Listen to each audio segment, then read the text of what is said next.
Busting. I could never. When I'm in map, I'm moving around all over the place. I'm jumping up and down in my chair. No, so I normally see it's kind of nice because the VR screen is literally with a controller. I can grab and move it. So like I could put the screen up on the ceiling and then just lean my head back and point, angle everything accordingly. That way you would never realize it looking at me, but I'm just You're staring laying at the down, ceiling. jerking off. No, I'm just kidding. Insanity. Listen. We could get into the medical side of T-girls if you want, but that's a whole other thing. Oh, whole different podcast. Yeah. No, listen. One of those ones with cigars and whiskey or whatever the fuck. Actually, I can't lay down with my current setup because I'm pointing as though y'all can see me. I'm a fucking idiot. But there's basically two sensor cameras that are watching me in the corners. But because I don't have anywhere to mount them properly, like on the wall or anything, one is just placed on my bed, and the other is on a cubby dresser thing. And so I couldn't get into bed because one of the sensors just couldn't see me because it's on the bed. Okay. Like, why am I imagining this as if you actually did lay down? It would just be like those shitty asset flips games where if you start looking up, your character just goes 90 degrees at the legs, just looking up like a Lego. Yeah, makes a little snap noise and everything. Listen, this is my spine and my pelvis. But that's the thing is it does do that unless you have tracking. That way you can basically maneuver and actually look like a fucking functioning human being instead of just a robot where you're just snapping like that. I mean, have you seen me when I'm casting? Do I look like a functioning human being? I'm constantly kind of teetering back and forth because I'm standing and my knees are killing me. Dude, me when I'm casting, lately, again, because I was talking about this, I'm just so bored of Overwatch. I'm so tired of it. I genuinely think it's time for me to call. I think it's just time for me to call it wraps or some shit. I don't know. It's just it's driving me crazy how bored I am because I could be watching a gigabanger back and forth barn burner. To be fair, when we casted yesterday, you're like, yippee, Kyrie Lucio for the 5 billionth time. Stale metas, skins out the wazoo for the same 2 character. I'm so tired. I get that. That's kind of Hunter. What the hell is this look that you're giving? Ooh, nah, Ender is nasty with it. Family event vibe, because that's where he just came from. No, I'm not talking about how he's fucking dressed. He's over here, he's watching something. Look at him. He's watching the conference calls. I'm watching. It's kind of I'm watching both streams right now. It's kind of a creepy start. It's yes. Honestly, listen. I know that we actively fight baldness on this podcast. We don't want to go bald. But Hunter, if you went full bald Dr. Evil, you could pull it off. All right, I'll be right back. I think so too, actually. I'll be right back. Oh god, he's going to this one. His whole fucking hair off. Oh dear god. I'm getting this little fucking strand of hair is actually gonna make all my hair fall out because it's pissing me off. No, you ever just take scissors to that single strand when it pisses you off like a crazy person? No, I don't. I'm too scared to do that. To be fair, I have the same thing, but it's not with the strand on the back of my hair. I literally can fucking Clark Kent my hair up here, and it really annoys me sometimes because I'll just fucking see it, and see. Big man is Clark Kented up on a Sunday afternoon. I can fucking make the fucking deepest widow's peak in the world. Look at this. What the fuck? It also Dracula flow type shit. It also doesn't help that this right here is my receding hairline. That you just have this fucking strand going down the middle. That's as good as I'm gonna get it. That's as good as I'm gonna get it. You ever see the clip from that one anime girl where I think it's in a Russian Badger video? She's just screaming, raging at COD, and she just randomly screams, "Post how far along the Norwood scale you are. Show your hairline." That some sweaty fucker. I've seen that. That's and she's just she's so angry about it. I'm just like, dog, I'm fucking dead. That's the ultimate trump card, I think. Oh.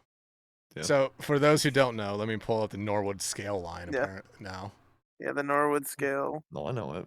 Norwood scale. Well, yeah, this is the understand. Crumble, we started recording. Yeah, we started recording. Oh, we're already That's the- recording? Oh, Yeah. okay, Yeah, no, okay. this is the I joke. The didn't- intros are always just rambling bullshit. I had no idea.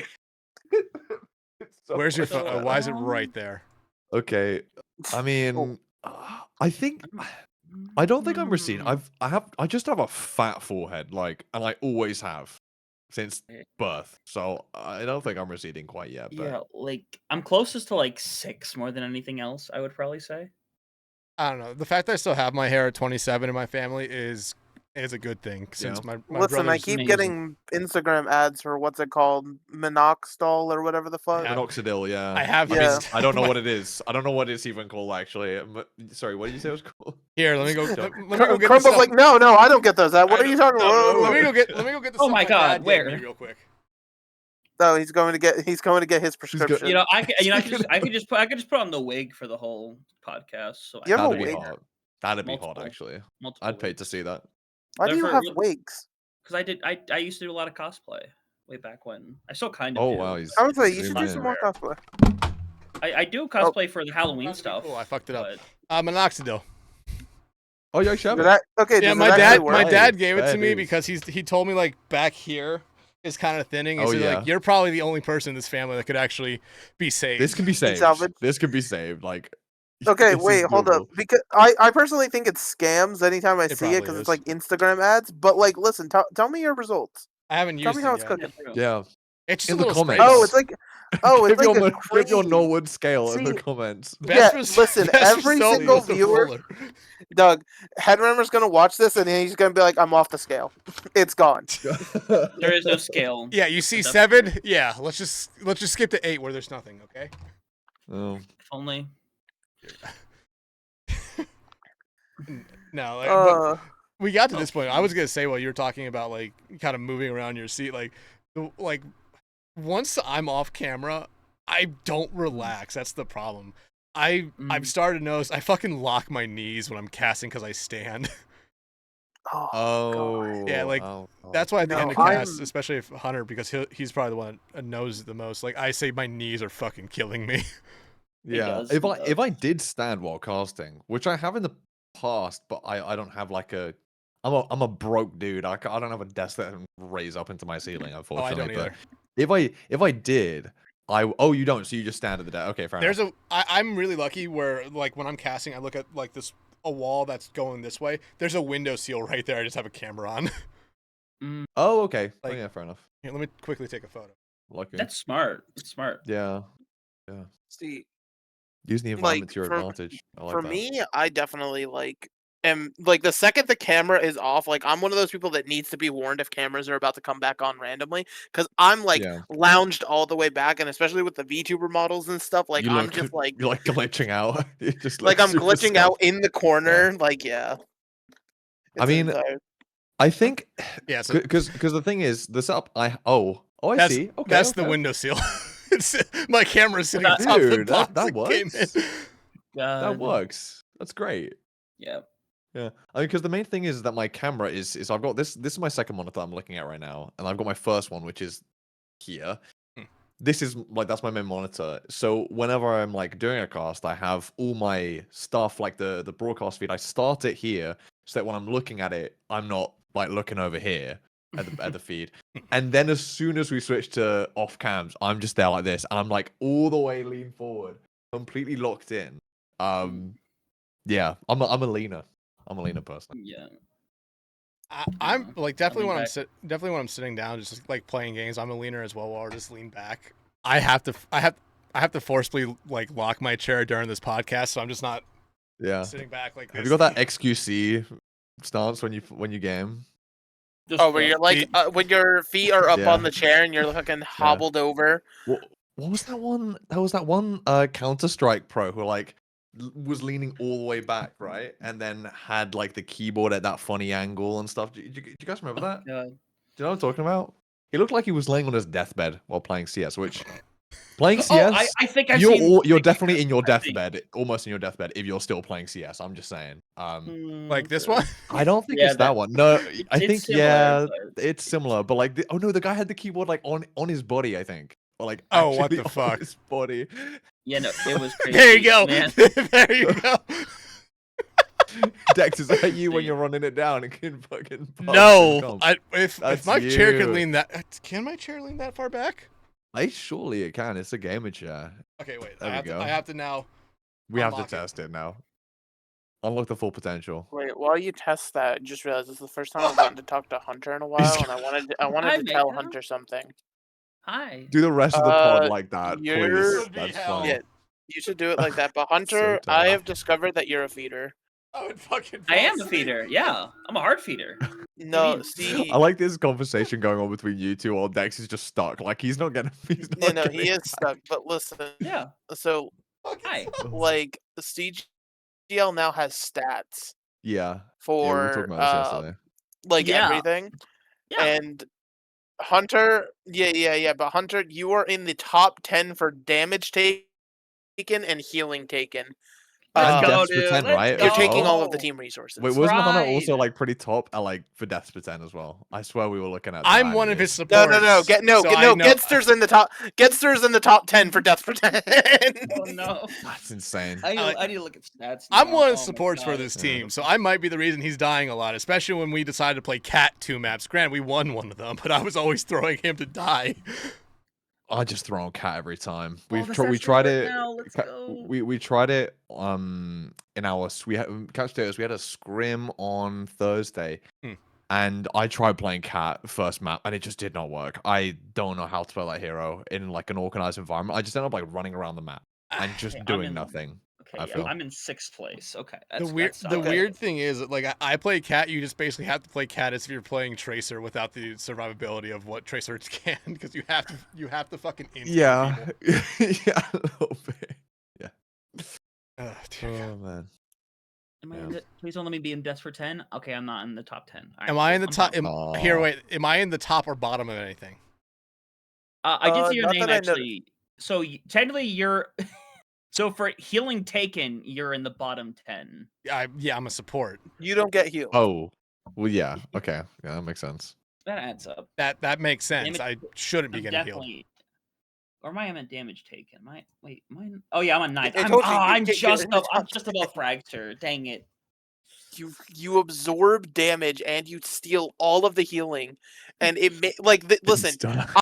I feel so vindicated seeing these stats, purely for the fact that for weeks I'm like, Hunter's taking all the resources, but I just can't prove it. Okay, but I I'm just can't I'm prove- also in top 10 for kills per 10. So I don't know what you want from me. Okay. All right. I want you to make space, not just be a DPS tank. Everyone, welcome to I I don't mean, have- look, 5v5. I mean, tanks are pretty much your big DPS. Can we agree on that? Like, yeah. they're pretty much just I big mean, DPS. Like, they're Listen, not tanks. they anymore. are, but I want to kill things. That's pretty much my It's entire my reason for job. this argument. Oh, All quick said side. it's my turn on the kill. Quick sidebar to this conversation. Mega, put out your availability, or so I was just gonna think you're available the entire week. That's fine. He can think that. I just won't show up. Fair enough. Gosh, I have to do that. Anyway, you want to Everyone's start the dead. podcast now that we're probably like 15 minutes in? We're about 13 and a half. That's But not yeah, makes it's we've been on this pattern lately of going very long with the intros, and I'm fine with it. I mean, it was a fun It's a conversation. vibe. I like it. Yeah. Yeah. Yeah, that's the thing. We never want someone to come in here and actually no, wait, you ready to be fuck, I am forgetting the joke already. God fucking damn it. How dare Dementia. you? Early Yeah, settling in. early God set, damn. my- He's it got does- minoxidil. He Here's needs the all thing, meds. dementia does run in my family. Early onset though God. does not. So Hey, I hope I'm not fine. the first one. Of Yeah, everyone, of all the men. you ready to I begin said your Listen. interrogation, Crumble? Oh, I'm ready. Interrogate me. Yeah, apparently Yeah. apparently we waterboarded Soav. That's a surprise to me. We waterboarded. That was off, though. Dex. That was off. I Just know you're tell about to start, but just it happened. Peru lost. Peru fucking lost. Doesn't matter. It doesn't matter for Peru. All they have to do is beat Argentina. That's it. Oh, yeah. Football's on right now, isn't it? No, we're talking Yeah, they're about Oh, talking- sorry. World Cup. Soccer. we're talking about Overwatch World Cup stuff. Oh, Overwatch World Cup. Okay, I actually thought you were talking about Yeah. That's football. crazy. Yeah, these two Hunter, can we- basically become South American ambassadors at this point Yeah. for Overwatch. Hunter, I talked about That's it with fun. you last night. All they had to do was just win their one game against whoever the hell it was. They could lose to Costa Rica and then just beat Argentina, and they would have the advantage. Wow. That's it. That's it. Yeah, but it's still crazy. Yeah, it is. So, It is. I think I technically think Costa Rica's not out now, but I think on map they are difference out. wise they are out. They Yeah. are out. The Okay, map but diff takes them. I'm sorry. we'll focus in on that later. We'll focus back in on that later Yeah. after this podcast and all Thank that you. stuff. But let's actually get into it now that we are actually 15 minutes in. Again, we run a good ship here. But Crumble, I want to give you the opportunity to kind of introduce yourself here real quickly to everyone who might not know you. And basically by what I mean by that is just tell us what games you work in and what roles you do. Okay, so hi guys. I'm Crumble. I'm a play-by-play caster, literally just for Overwatch. I've dabbled a little bit with other games, but pretty much just Overwatch. Based out here in the UK. Yeah, I mean that's about it. I don't really do other games. Pretty much always done play-by-play. Yeah, for about 4 years, I think, something like that. I mean, I think basically everyone kind of starts as a play-by-play. I feel like that's always just kind of where it Yeah. goes. I feel Yeah. I feel like because it's just like that's the easier one for people to do because it's just like, okay, hey, you don't need to know anything about the composition. Just go out there and say what's going on. Yeah, like it's got a lower like skill floor, I think. Mhm. I feel like the thing that you see, and as a play-by-play, any other play-by-plays watching, and you guys, I'm sure when you watch some casters, don't have as much experience. The play-by-play, you're just watching them like read the kill feed, Mhm. and I'm like, oh god, like looking back, that's what every play-by-play does when they start, right? Like you're starting by just reading the kill feed and just saying what is happening in front of your eyes rather than actually zooming out and kind of having a bit of analysis. I try to do that in my play-by-play. I think it's important in play-by-play because that kind of bridges the gap between that and the color, I think, a little bit. Yeah, and there's definitely moments when when I first started casting for my college, which was when I first started casting, I would basically just say, okay, all I have to do is stare at the top right of the screen. Because as long as I was reading that out, I thought I was doing exactly what I needed to do, and I did not need to do anything else. Granted, I learned very quickly, no, you need to start doing other shit. Yeah, a little bit.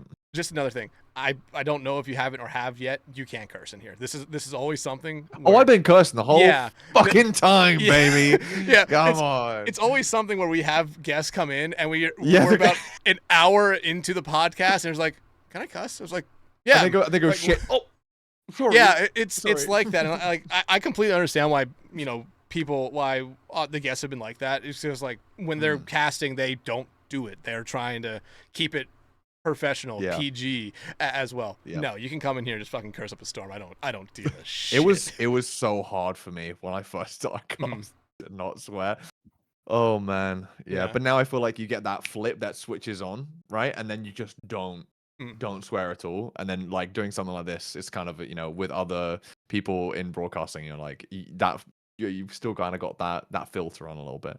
Yeah. No filter though, not today. Let me ask you this, because this is always an interesting thing, and Megan and Hunter can jump into this. Where's the line you draw? Because like there are definitely, I feel like you can get away with crap. I feel like you can get away with damn. I don't think I think damn is maybe about as far as you can get, because I always say you can say damned if you do, damned if you don't, kind of like that statement. I feel like that's as far as you can get. Is that the line, or is there another word that you think you can get out? Because I don't think you want to say shit. You definitely don't want to say fuck. I can get it. I feel like I can get away with hell occasionally, depending on which one it is. Hell's a city in Oklahoma.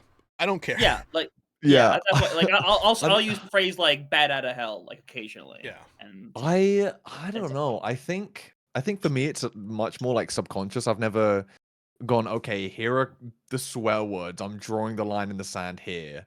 Don't say cunt, but you can say frick. Sorry, I know it's not as widely used of a swear word in the US as in the UK. I don't want to shock anyone there, but I think for me, I think its context is important, right?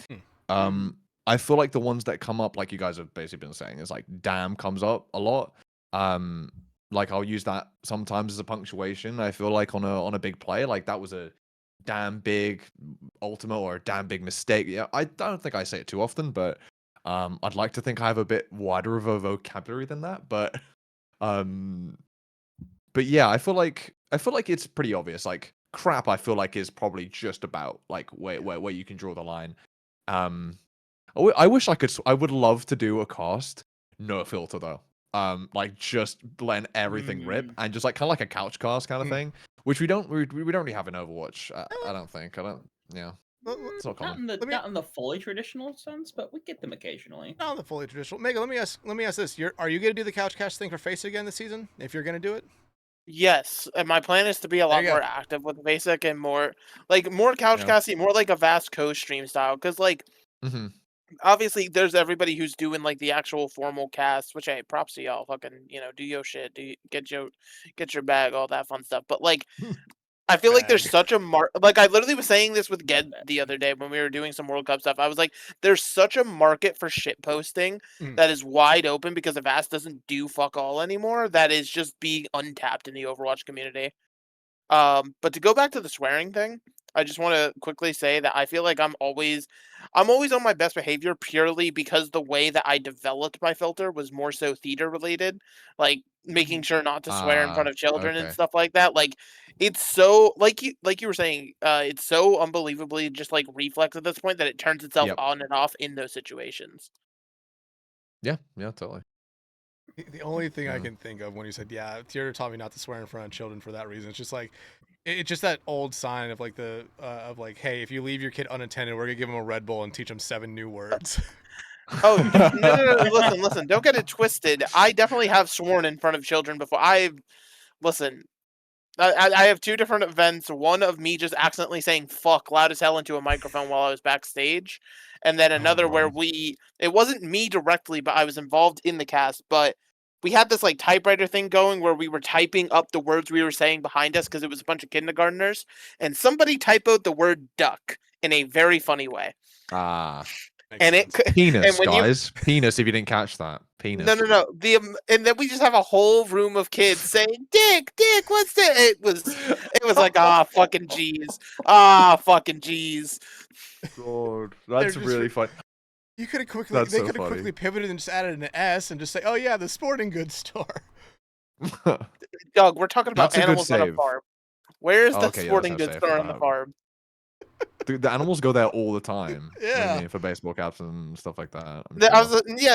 They go there after they're killed and processed for the leather and shit. Yum. That's the gift store of the slaughterhouse. No, I don't know anything about this store, by the way. I don't know. Isn't there like leather in sports balls? Isn't that a thing? Yeah, like footballs and American footballs and rugby balls as well, I think. Surprisingly, rugby balls are hard to come by here. Obviously, yeah. American footballs, even though they're called pigskins, they are leather. That's so stupid. Outside of that, I think basketball is also because they do use leather. Is it not synthetic yet? It probably is a synthetic thing, but I think at the professional level, technically leather. Yeah, I think at the professional level, like they play with the high quality stuff. Yeah, they only have the best. Yeah, freshly killed cow, actually murdered. We slaughtered the cow right before the game. 2 days LeBron did it personally. LeBron did it first. We just really want to make sure the soul of the cow is in the ball. Yeah. How will that affect LeBron's legacy? Is that why the Chicago Bulls were so good when Michael Jordan was there? He was killing all the cows. He was killing all the bulls, man. I don't know how much cattle is within a 10-mile radius of Chicago. I can't imagine it's a lot. They're all gone. Chicago. No more. They're all gone. Hunter, let me ask you this: you live in the Midwest, outside of any major city. What the fuck is there? Corn, Amish. Oh yeah. So that's cows are definitely gonna be there. Yeah, that would add up. You would think. I've seen more corn than cows, so that's what you got right there. Corn normally does take up a lot less space than a cow. It does, I think. The fucking funniest shit is Iowa and Nebraska. They play each other in college sports. Without a doubt, there's going to be multiple signs just in the crowd saying our corn is better than yours. That's so great. Let me see. Corn pride. Come on. You got to rep your local corn or you're not doing it right, I think. Listen, as somebody who has visited both states, I will weigh in on this. Iowa corn kind of clears. Well, yeah, it's Iowa. Like, Yeah, give Iowa everything. There's really nothing else in Iowa. No, there really wasn't. Like, had a whole trip to the University of Iowa from the airport. It was a 4-hour drive past corn. Nothing else.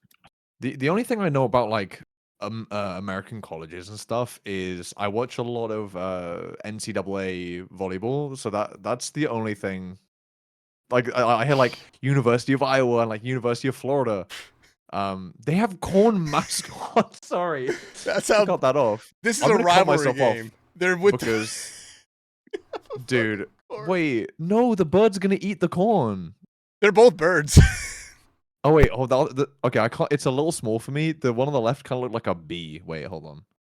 Oh no, I see. That's a bee. Why is its teeth on that? Fuck. Oh, I see. Okay. Yeah. That man is gonna be just a cob by the end of that match. He's just a cob. Look at him. Now. He's a superhero. He's ripped. He could definitely fight off a few birds. Definitely could. It'd be like the Barnyard movie where the cows fighting off all like the coyotes, except it's just the corn and the birds. Shout out to Barnyard. Shout out to corn. Shout out to corn. Yeah, underrated, Yeah. dude. I think It is, Your body doesn't process it. In this state, not really, but It just goes out. Oh what? Yeah, you've never heard that or seen that? Like, if you just eat corn, your body doesn't really like process it. It just comes out still kind of whole. Yeah, well, Dex, I think you're. I I think you're muted. We can't hear you. Oh, that's why we're fucking rambling so long. That's why we're rambling on about corn. This dude. I was like, this dude hasn't stopped us yet. So it fucked up. Okay. Okay. Yeah, just plug it. Yeah, turn off and on again. We got it. Yeah, no, we're good. We're all good now. Right. I'm trying to find. Yeah. You guys want to see the most haunting mascot? Okay. Yeah. Hell yeah. Say hello creepy, to the creepy shit. 1950s Nebraska Cornhuskers. Oh. Okay, I need that image. I have funny things Okay, to guys. I know Guys, what question. I'm doing for the Guys, Halloween question. cast this year. Guys, question. Why? Wait, go back to the fucking. I will in real 1 quick. second. I'm just sending this. I'm just putting this in. Yeah. In general. Yeah. Okay. Real quick. Major question. Why the fuck is this mascot hung? Why is he hung? Oh my god, wait, he is. Wait, oh my god, he is! Dude. Guess the corn Dude, is the only thing being huxed, huh? Oh my god, he's got corn in there. It's got. It's really really scaring me that he's got like these human hands as well. Like the human hands are freaky. Here, What wait. is that? We are going down a rabbit hole. Are you guys Corn ever hats? like? You guys ever like wear a corn hat and then you go at your mate like you're like knights on horses and like go at each other like that? I'm probably just injure yourself All the horribly. time. Yeah, Love the game. Hey, dude, look Love at this the fucking corn. t-shirt cannon. You guys ever need a triple barrel t-shirt cannon? Probably You know not. where to find it? Nebraska, apparently. There's nothing else in Nebraska. That's what they're famous Just for, t-shirt actually. cannons. Yeah. Yeah. What, they're famous for their t-shirt cannons. You're joking. No, that's a That's good not Google real. question, actually. I'm gonna find that out. I can't believe we've now spent almost 10 minutes talking about corn. Corn, yeah. Okay, All let's... right, back on track. Back on apparently, track. Tim Dirk invented them in the mid 1990s. What the fuck is that, Hunter? What? Oh, That's a mask I found. A mask you could actually buy. That's... Okay, I like creepy shit, but that's actually a little too much for me. Yeah, let me just make sure everyone else gets to see this shit. That's a little too thing. much. That's it goes too far. Look at that thing. What? Everyone in Iowa just had a chill run down their spine. Or Nebraska. Any fucking Midwest state, honestly. Yeah, honestly, I'm feeling pretty uneasy. I need to get my blankie. Actually, I'm getting pretty scared. 1 second. God, he's getting up again. Oh my god. Okay. So unprofessional. Okay, while we actually have this moment now, let's actually get into. God, he actually got up. Yeah, fucking It's a Pikachu. I get that's cute. Fucking Pokemon player. While we actually try to get this shit back on track here, let's actually get going into what we normally ask our guest here. Okay. The Crumble. Okay.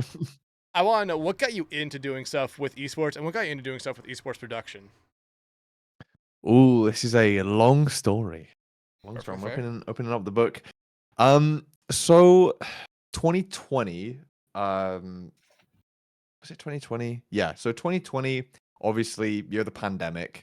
I'd been playing Overwatch not since launch, but since 2017. I started on console, and then I think in like 2018 or 2019, I built my first computer with my dad, and Overwatch was the first. I mean, on console and also on PC, first person shooter that I ever really gelled with. I ever really played. I never had like an Xbox or anything, so I feel like a lot of people, you know, they would have started off with like Halo and stuff like that, but I never really went down that pathway. Not Call of Duty either. And so yeah, I started playing on PC.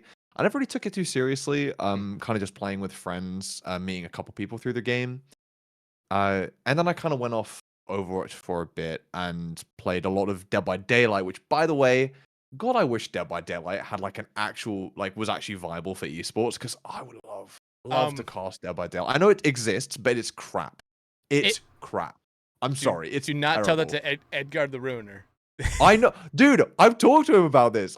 We talked about this at length. I won't get into mad details, but me and Edgar have discussed this a lot. DBD, lots of problems there. But anyway, get back into Overwatch in like the pandemic, because I have nothing else to do. I'm like stuck inside for a few months. I've got my schoolwork coming in, and I just can do that super easily from home. Playing a lot of Overwatch, and in late 2020, once this pandemic settled down a little bit, I joined a team called Couch Potatoes. It wasn't called Couch Potatoes at the time; it was called Platty Pats.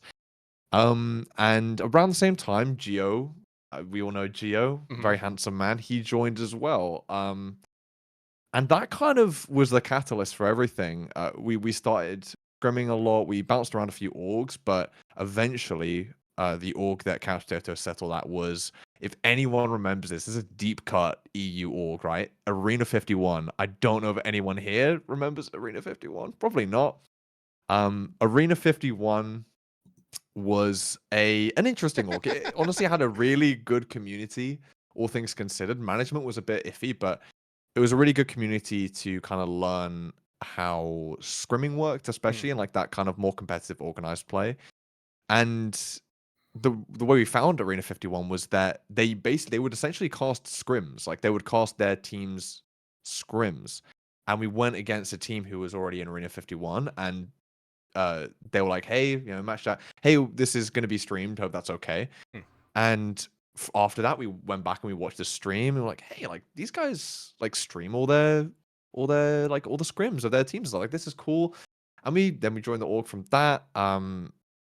And eventually, me and Gio kind of got in friendlies with a lot of the people like in management and in the broadcasting side of Arena 51. And because they would cast scrims, and you know, there's loads of scrims throughout the week, it's essentially, you know, casters and whatever, whoever in the broadcast team can make it, there's going to be a scrim that day. A broadcast that day based on the scrims. It was really scuffed, though, I will say. There were multiple times for both me and Gio where it was solo cast, and we were the one doing the prodding. So literally one person just doing the whole thing. For scrims, I think that's fine, but the main thing was that me and Gio just got so much reps in when we were doing Arena 51, and he's talked about this extensively as well, and that we both are really sad that there's not an environment like that for casters really anymore, to just kind of go in and like just get mad reps when you're just completely fresh. I feel like the skill floor is a lot higher than it used to be, because we don't have a lot of community orgs like that anymore. But yeah, started casting, and at first it was just for fun, and I've gone back and looked at some of those casts, and fucking hell, they were horrendous. Like, God, we were so terrible. We were beyond bad. But it was so much fun. And obviously that was when I was not only casting, but then also, to be honest, just getting better at the game as well. And couch potatoes were kind of climbing in terms of scrim rank. Like we started at plat, and we ended up with that version of the team. We ended up at like high masters. Overwatch 1 high masters. None of this Overwatch 2 3.8k scrim bullshit. I'm going against so many teams. Y'all are not 3.8. Like, calm down. You guys are a diamond team at best. Post Sorry, the Sheffield I'm going off on Dragons tangents. we scrim 2.8 gif. Oh my god. Yeah, it's sorry, I go off tangents about No, you're good. scrim You're good. inflation, scrim and star inflation.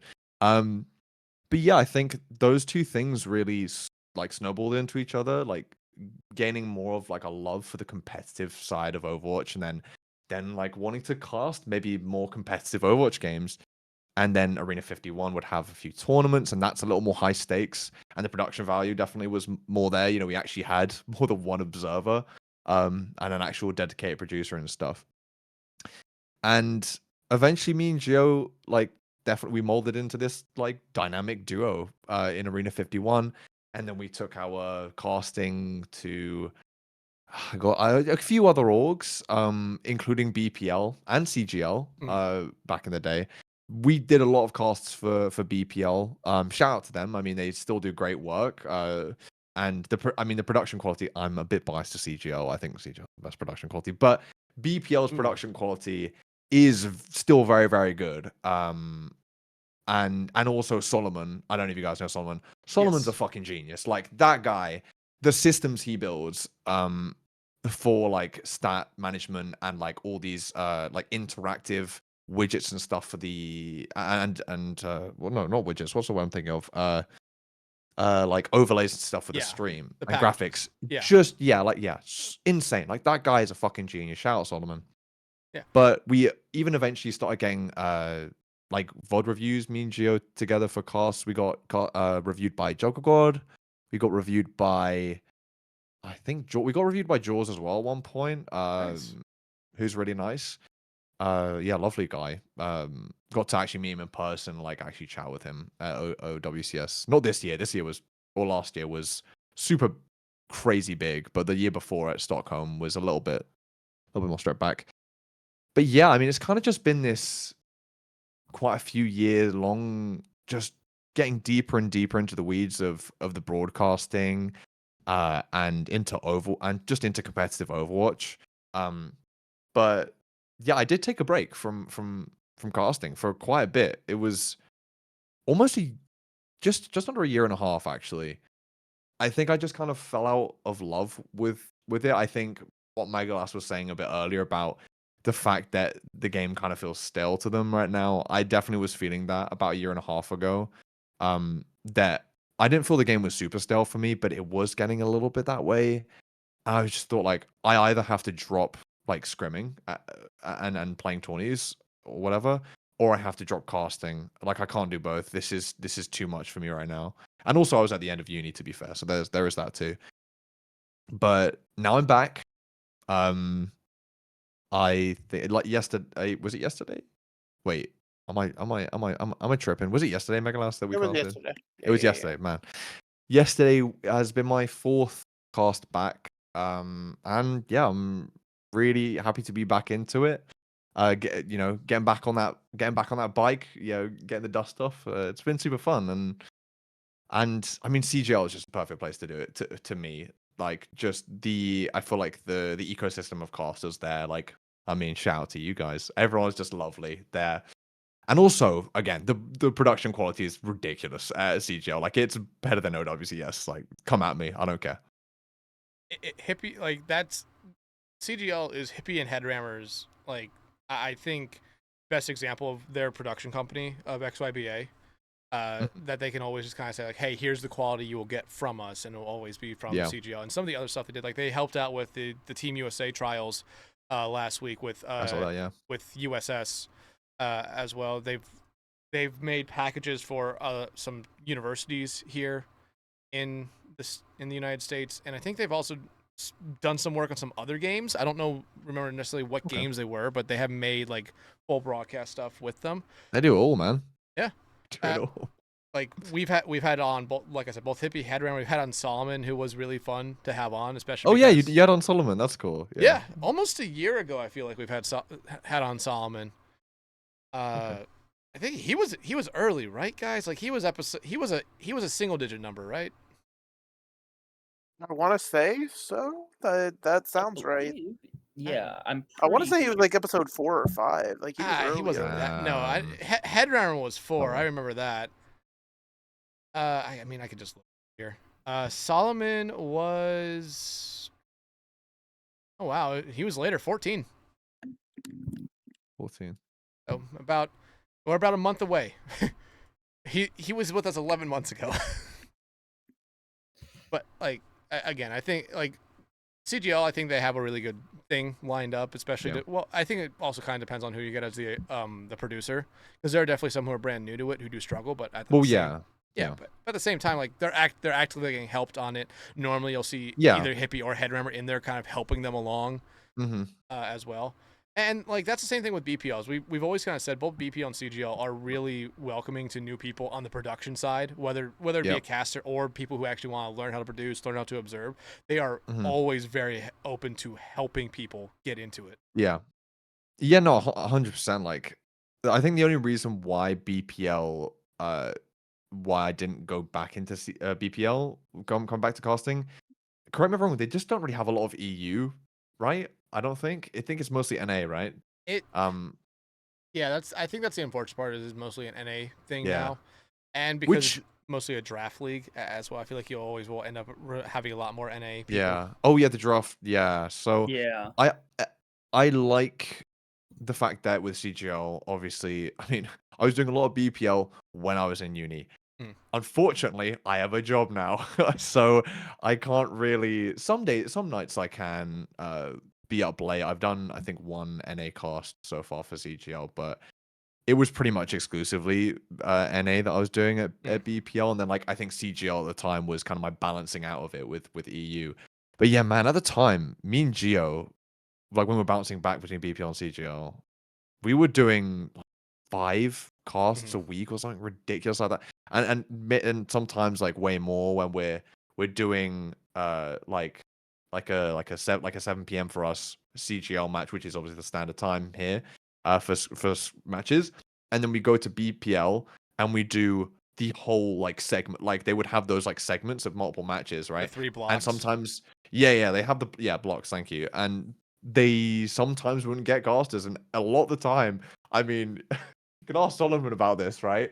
So many times where it's just like, just get Crumble and Geo to do it and just slot us in for like a whole day. Oh, God. That happened a lot with some of the tournaments as well. And honestly, like, I think that was that specific time, like what BPL really did give me, and specifically Solomon, was that confidence in myself that, oh, like shit, like I'm actually good at this. Like, I feel like most people, I've had the same thing of like, you start a new thing and you're just, the main thing that's holding you back is just that you don't think you're that good at it, and you don't think you're good enough to kind of do it at a higher level.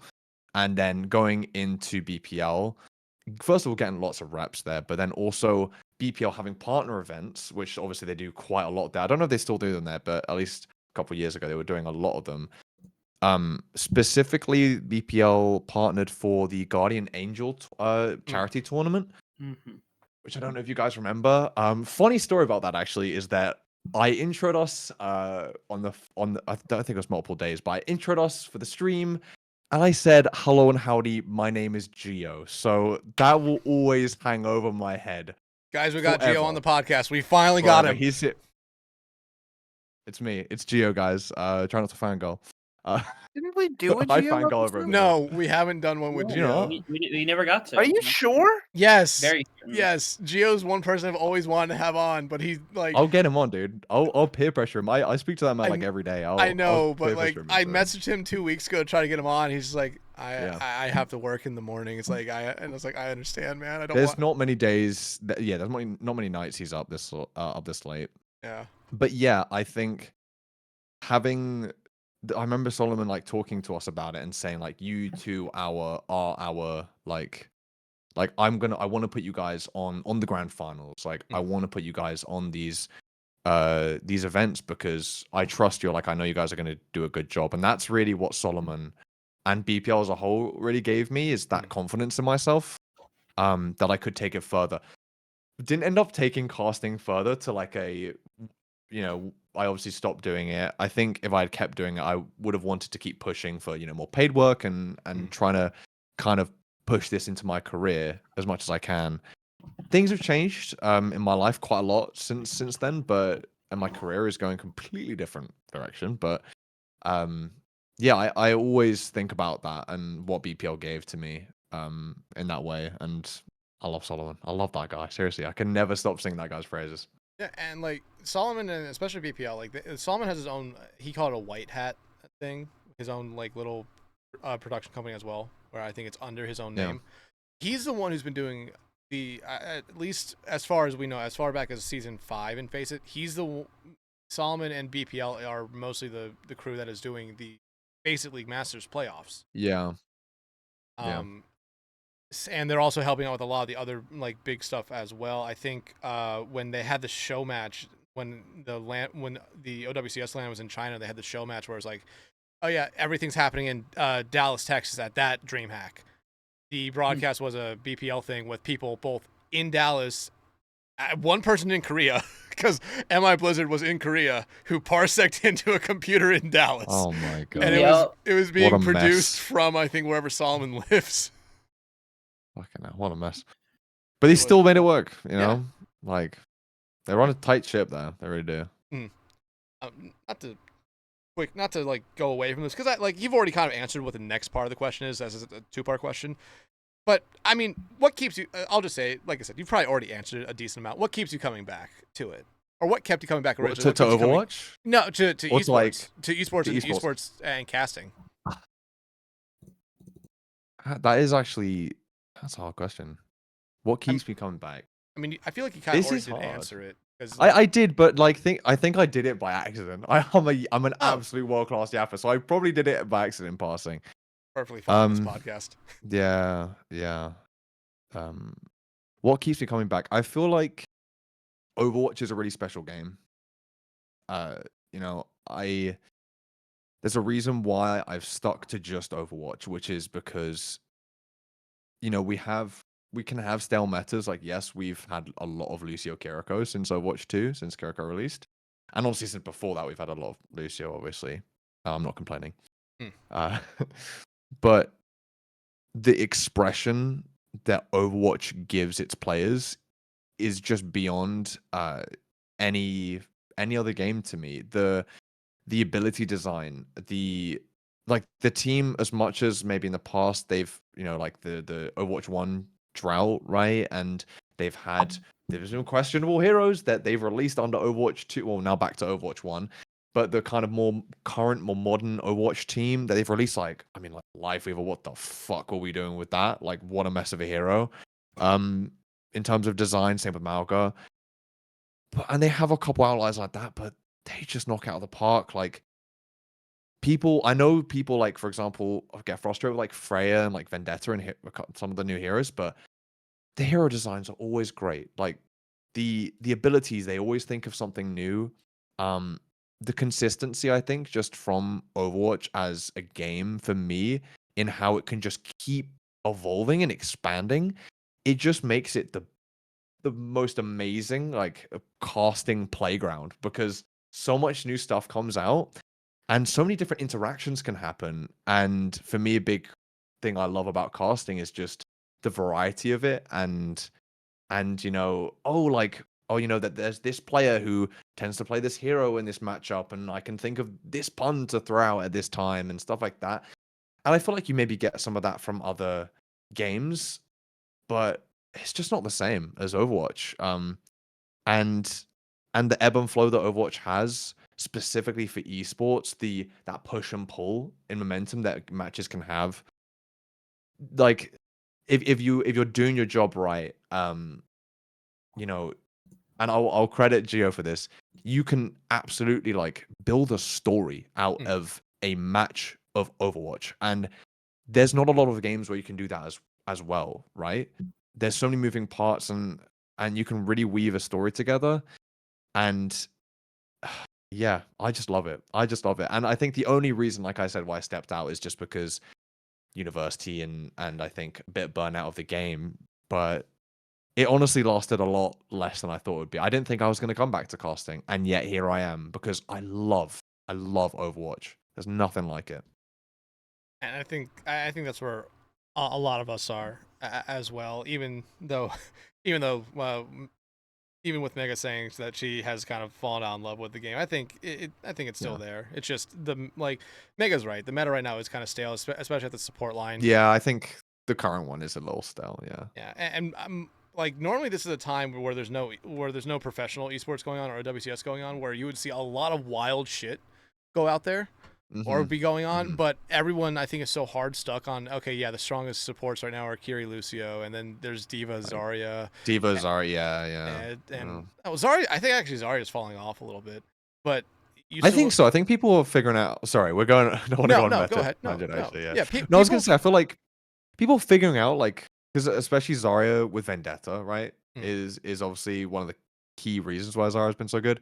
And people are really figuring out how to play into the Vendetta Zarya. Like, it felt like, I feel like for a lot of people, it felt like this Vendetta goes in with Bubble. She has this block. It reduces so much damage. She has armor health. Like, there's nothing we can do to kill her. And it's like, yeah. And everyone's trying to ignore the Vendetta or fully burst it down. Neither is working. And you know what you do? I feel like people are playing into it a lot with, like, okay, we're going to mirror the Zarya, or like we're going to play the D.Va dive, or like play the D.Va and try just go around. Do you know what you just do? You just stand on the other side of the fucking map. Like, you just do that, and Vendetta just can't get to, she can try get to you, but she has literally no range unless you're a dumbass and you walk into her ranged mini fire strike thing, right? So you just play the range, and Domino I think has been a really good tank coming in that has that range and has the shield. It can kind of just stand AFK there, and then if Vendetta goes in and doesn't have the bubble up, you can just punish with the wall push, right? So yeah. People are figuring that out, and I could not be happier. Get fucking Zarya out of the meta. Holy shit. Oh my. Unfortunately, you know what starts up tonight? What starts up tonight? OWCS Japan. So they're going to be playing so much Vendetta. Holy.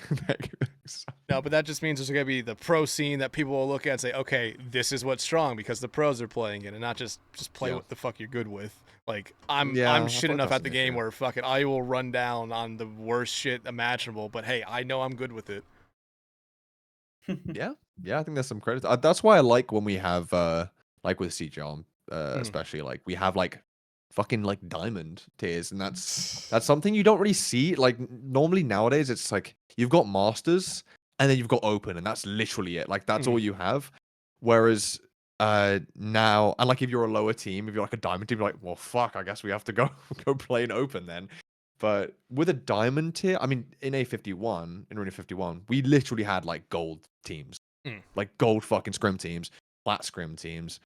And yeah, I feel like, especially Masters and Open, I feel like everyone likes to have it trickle down, which is why it's always just, it's a caster's like wet dream to have like a one trick in the match, right? To be like, we have this guy who's just running it down on Torbjorn like every single map. Like, this is awesome. Oh, you're talking about Cheeseburger?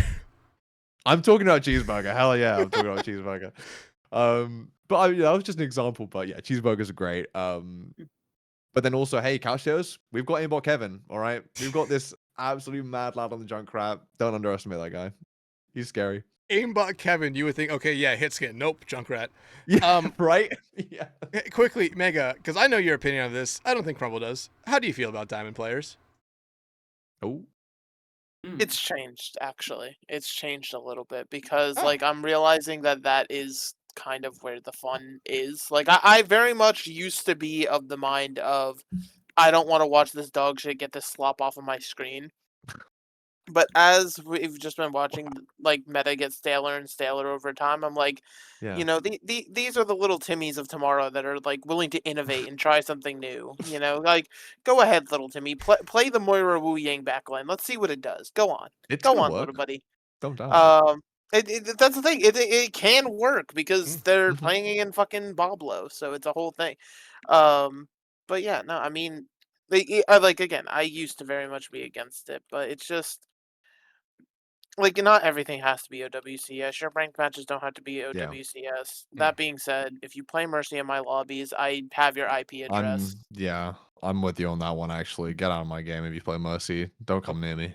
The pipe bomb will be in your mailbox. Like, as annoying as Curie is, at least the First thing Curie tomorrow. players will, like, do something because the character's so broken, it's like... Yeah, it's impossible to actually... do nothing on Kiriko. I swear. Exactly. But then you have fucking Mercy players who are like, today I will only heal beam on my tank and wonder why we are losing. Oh. But Mega, they have 20k heals in 13 minutes. What do you mean they're doing so much? I've had 7 Valkyries though. I'm helping. Guys, Yeah, I went into the front line and rezzed my tank into a 5v1 and then died. dude, I'm getting value. like Mercy Resurrect needs to be taken away as ability, not because it's strong, but because so many like there are Mercy players who genuinely believe it's okay to let someone die because they're like, oh, I have res. I intentionally am not healing this person because I know I can resurrect them. Half the time you're not getting the res off, but we could genuinely sit here for another 5 hours and just badmouth Mercy players. It would not be hard. it would be so Everyone, welcome to easy. this Oh my episode for the Love of gosh. Prod, where we're just gonna shit talk Mercy players. So if you are one, you already know what the fuck we're gonna say. You got Maybe 2 leave. mythics before Lucio got 1. Die in a hole. True. I genuinely hope your quality of life as a person is worse off. I want the Mercy Mafia to come and fucking fight me. Like, I want that to happen. Maybe I will reinstall Twitter so I can just go to war with the Mercy Mafia. Wait, Mega, you have to remember, technically Mercy has 3 mythics. Yeah, with the weapon as well. Like, listen, with all due respect, like, people who have been scared of that, they're like, oh, you can't piss off the Mercy Mafia, they can do things. With all due respect, what the fuck are a bunch of fucking e-girls and fucking, like, what are they gonna do? What are they actually going to do? If it's a fist fight, I'm killing them. They will die.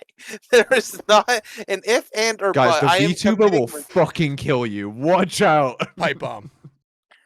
Doug, she'll actually be in your walls. She'll be in your router. Doug, you don't even have to do that because they're all fucking e-girls. Just don't give them attention for 5 minutes and they'll die.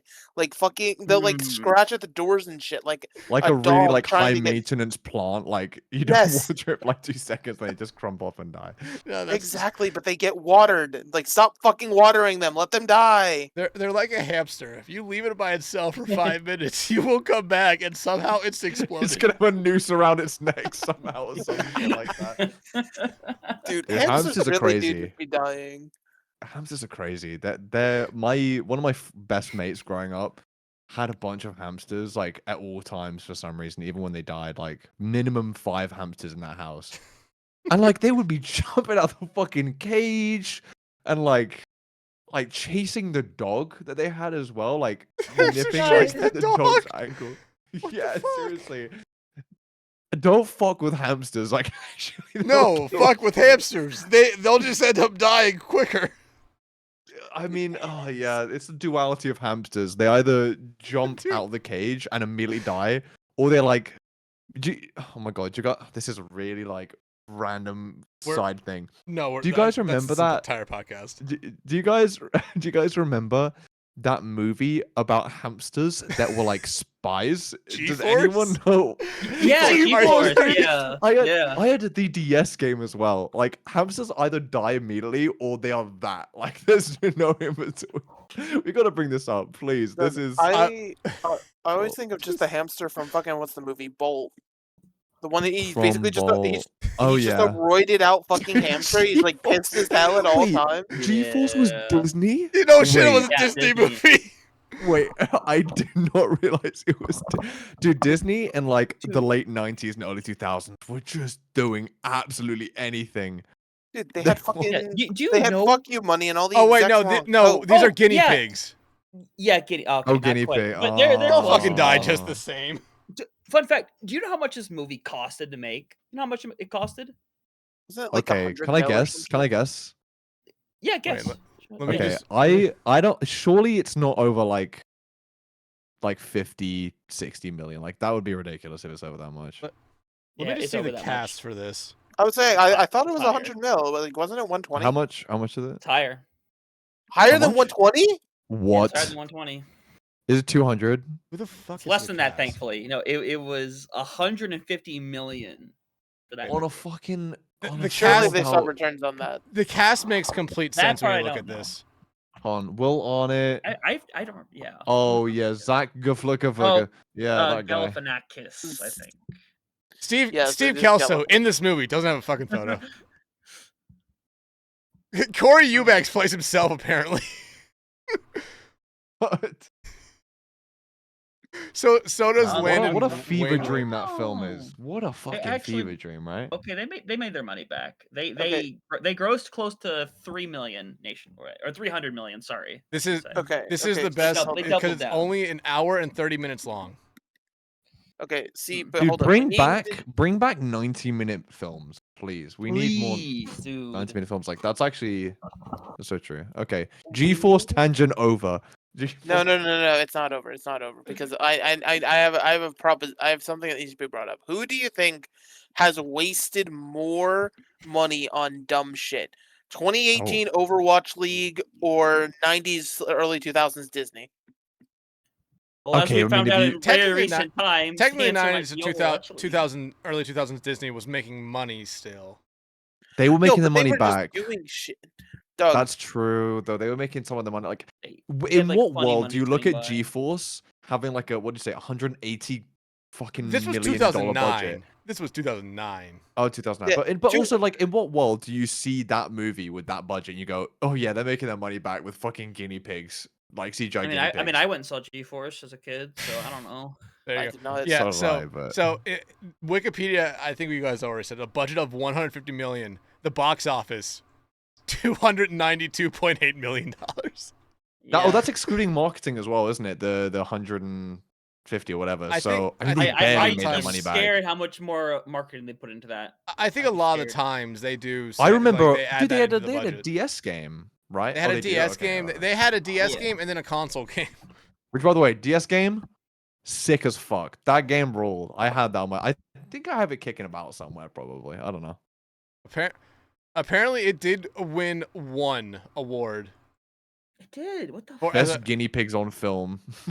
ASCAP Film and Television Music Awards of one top box office film. Oh my god. Yeah. Oh, Oh wait. Yeah. shit. Here. Oh, wait, I've gotten to the video game portion of it. The video game portion of the Wikipedia. The video game. Fuck. The video game. God, where the fuck did it go?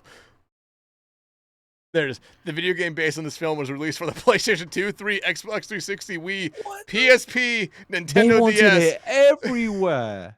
The PSP and Xbox 360 version Wait, came with guys, it's on 3D PC. glasses. Guys, hold on. It's on PC. I'm gonna pull this shit. Look at the I'm gonna do a fu- let's Yeah. play. look at the fucking Honestly- soundtrack for this goddamn movie. Oh, let me see. What is the soundtrack For- for this movie? I gotta feel it. Oh my For god. the Just love on crowd. launcher. Listen. For the Oh love my of Prod God. Patreon, first playthrough is a G-Force playthrough. Dude, honestly, Yeah. yeah, that's pretty Who's true. playing it? Because I'm not. I'd play it. There you Guys, go. I'm sure there's an Elden Ring style like seamless co-op mod. I have no Oh. doubt. Wait. Let's look. Trevor Robbins, Milms scoreography. He did the Sorcerer's Apprentice, which was the Nick Cage Oh my and god. fucking I don't remember the other dude's name, but it was the Disney, the live action Oh, version yeah. of the Mickey's Oh, yeah, I saw that. Apprentice Yeah. short. So, Oh yeah, this did. Mm. What the fuck? Are we right, that was a kidding? fun Nicolas- I just saw tangent. That was Nicolas Cage. awesome. Wait, did this make money? Yes, it made money. God fucking damn it. There's a lot of movies that somehow made money. It's a little crazy. We Kids are fucking suckers. Like they'll go and watch anything. They'll watch slop. Yo, that's why there's like 15 Minions movies. Okay. This is the thing, right? I hear people complaining all the time about like, oh, like kids films are fucking slop. They are nothing compared to, dude, G-Force. What are we talking about? We had such worse slop growing up. Come on, our slop was more varied. Don't get me wrong, because they were trying to fucking throw shit at the wall and see what stuck. But I mean, it's the same thing. It's a fucking Ouroboros snake. There's always filth in media. Like there always is. Why is this the first GIF that pops up when I search up G-Force on fucking Discord? What is that? What is this? Stop. That's not real, guys. Raise your flag. Dude, the little GIF in the bottom right is killing me. Can I open this on... Can I throw this into the browser? Oh, I'm favoriting that fucking GIF. Yeah, That's here, this is GIF. Just to quickly show it on guys, everyone salute for G-Force Remembrance Day. Oh my god. What's with the fucking squirrel? That GIF in the bottom right is killing me. It's so sad. They didn't die. What the fuck? You know what? It made its money back. It was profitable. Let's get a G-Force reboot. Let's get it going, Disney. I'm down. Oh, no. Can you imagine? Oh no, they have the fucking Oh the Misery style GIF. It gets fucking Thanos snapped. Listen, The world needs big heroes. G-Force. if there was a remake of G-Force, I promise you, without a shadow of a doubt, they would 100% cast The Rock to voice one of them. Seth Rock Rogen. would be the villain, and he would just Seth The Rock Rogen. would be a Seth villain. Rogen, He would Chris turn into a Pratt. dog at some point. Oh. He Oh, literally Anyone yeah. was remember? my dog. Anyone remember the Tim Allen movie where he became a dog? The Shaggy Anyone know what I'm dog? talking about? Yeah, Shaggy Dog. Oh yeah, let me pull up I that don't one think I because remember that one's I even. think I'm a listen. little too young for that one, maybe. No, Oh, no, God, we're old, no. I You forgot. have God. Show me the original one. Yeah, the Tim Allen one. Here you go. Let's just take a look at the fucking poster for this movie, okay? Oh god. Let's see. Oh well, my that's- good lord. Well, I'm gonna have nightmares about that tonight. I Fuck. am not okay. All Yeah, right, so someone imagine a make dog, the but Full Metal Alchemist joke. Do it. I don't know. I haven't seen Fullmetal Hunter would be the Alchemist. only one who might know this. Yeah. Yeah, I do know this. I know But this guys, very well. think about this. Someone at Disney said, "Okay, guys, take the dog we're using as the dog in this movie, and Photoshop Tim Allen's eyes onto it." That's the worst thing I've ever seen. Granted, this was a remake of a Honestly. movie. We have to remember this was a remake. Oh my god, what the fuck? Yeah, no, listen. They just put out. There This was was a- also so many like Disney Channel like original movies that only aired on Disney Channel that were Oh just my God. random fucking horseshit. It was Yes, a water, remake of a dude. Disney movie from the 50s. Oh my god.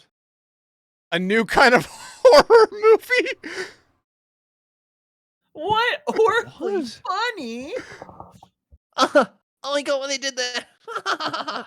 What is Guys, that? What is with that dog? guys, What's guys, wrong guys, with guys, bro? guys. What's wrong Walt with- Disney invented comedy. Fucking. just hit the Bren clip. Jane is going to invent esports. Jane is going to invent esports. Oh, Honestly, that's such a good clip. My listen, favorite again- fucking was it Like- Bren or Sage? I think it was Bren. I was in a fucking game on like Oasis. I was like, "Oh, you Bren the caster?" I'm like, yeah. It's like you're Platt. I know what you're talking about. And then fucking what next chimes in, he's just like, yeah, he's fucking wank. Yeah. He's Oh. like, yo, and he's just has a meltdown because of that. It's funny. I miss those guys actually. It's They did this a few years back because obviously they do stuff for Valorant. For their Valorant co-streams that they would do sometimes, they had basically a collection of green screen clips that they would film for them that they just gave to the general public, and I have that in my Google Drive. I'm like, God, there's so many good memes in here. That's awesome. Mega. We should do Great. that. The three of us, we should just do a bunch of green screen shit and just give it to the world and say, "Okay, guys, you can do whatever the fuck you want with this shit." No, we should do, like, I would 100% take that for like my fucking Face It streams. Because it's literally just That's the most hilarious. random off the wall. Like, hold up, let me see if I can find like a funny one real quick. While we try to salvage the topic at this Yeah. point. We've lost the topic at this point. Like, Yeah. eventually we'll get We've back on lost the the East. plot. Yeah, And I think we were. This came from us talking about. Okay, so I here's actually don't remember. I will go down in order. The last 3 things I have written down as chapters of what got you back in or what keeps you coming back. Okay. Then it was Diamond players. Then it was Diamond players, and then it's just G-Force. Mercy players. God, Diamond players. G-Force. Dude, they're right here. Diamond players in G-Force. Trust it. Trust it. They're right here. They're so close.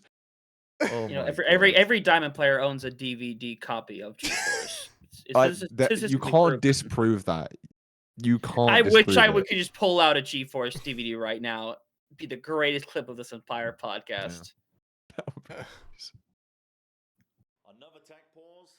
Okay. I'm just watching that GIF. Oh, not GIF. That green screen. Friend. My God. I love this God. podcast episode. I'm That- sorry. It's already 8:30. Yeah, here's the thing. We're maybe about like 20 minutes from getting to the point where I'm starting to have Hunter and Megalass questions because we need to start wrapping up. But we haven't talked shit about esports. I'm fine with that. Let's snap on with it. Let's snap on with it. Let's get I'm some gonna ask a going. question. I'm gonna ask a question, Okay. and we'll go down whatever rabbit hole that comes. It's gonna be a legitimate question. It is. Okay. We're gonna get off on some tangent because I know it is. I know we are. So Definitely. you talked a lot about working with Gio. That was a duo you had for the longest time.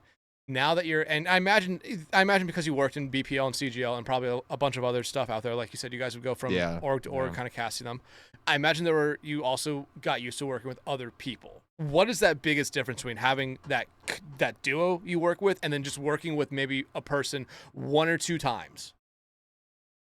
It's such a huge difference. I think I feel like when you're kind of bouncing between caster cast partners, I feel like it's very difficult to I feel like none of us really it's hard to notice that you're not really accommodating for people, right?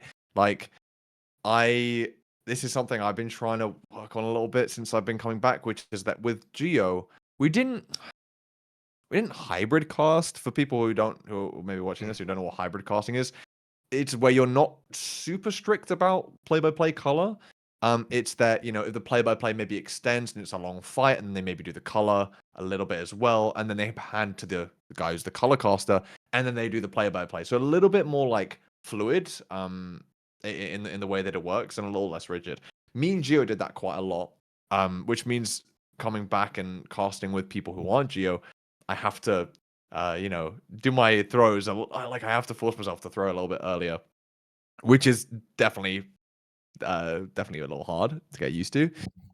But also I think the biggest difference is just the reps with that person, right? Like, and the history. Like, me and Gio, outside of casting together, outside of being on couch potatoes together. I mean, I say outside of, because of those things, we're incredibly good friends. Like Gio is absolutely one of my best friends in the whole wide world.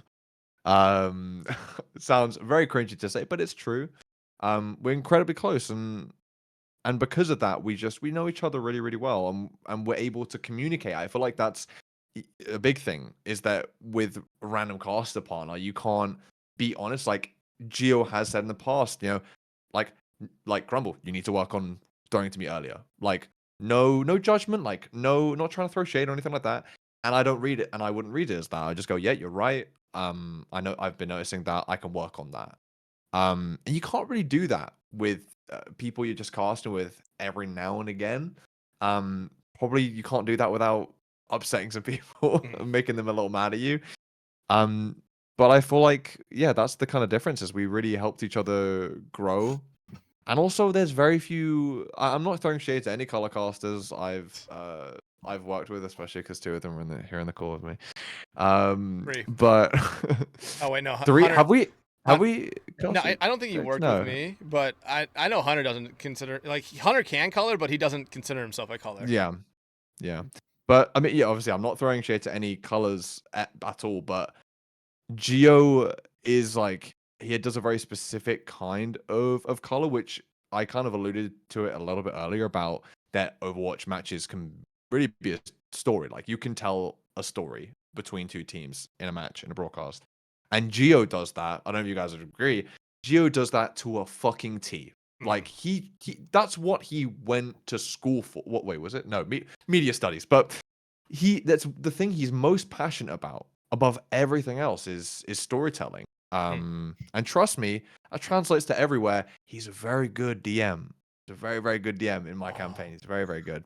He's really good. I want to do just D&D once. Like I want to do it once. You've never done it? No, like there were several times where it's like, okay, hey, we have 4 or 5 people, we have a DM, and then it's like, okay, the first day of it kind of fizzles. Like, yeah, like we plan it, the first day comes up, it's like one person forgot, then 2 other people are just like, yeah, I'm just not feeling it anymore, and then DM's like, okay, we're not even gonna it's a big commitment, yeah.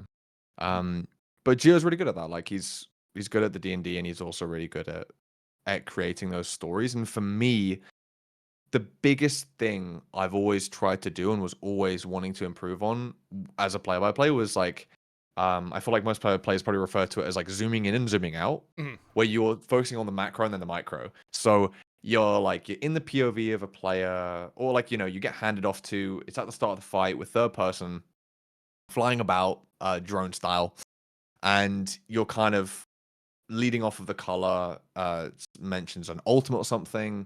Yeah, this ult's going to be really impactful, yada, yada, yada. And, especially because the other team doesn't have this ult that counters it. You kind of bleed it. That's what happens when you're casting with someone for so long. Is like those lines can bleed a lot. And I think from a viewer's perspective, it just makes it flow so nice, and it's not as sharp. And then, yeah, like zooming in and out. And that just helps to keep it feeling less... if a play-by-play is able to, even like in the middle of a fight, be able to go zoom out to either like this player has like been dominating this, like let's say it's the hit scan duel, right?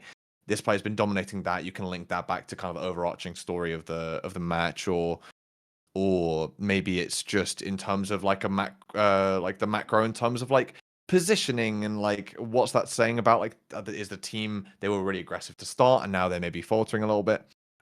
Being able to zoom in and out like that really lends itself to the color, and just lends itself.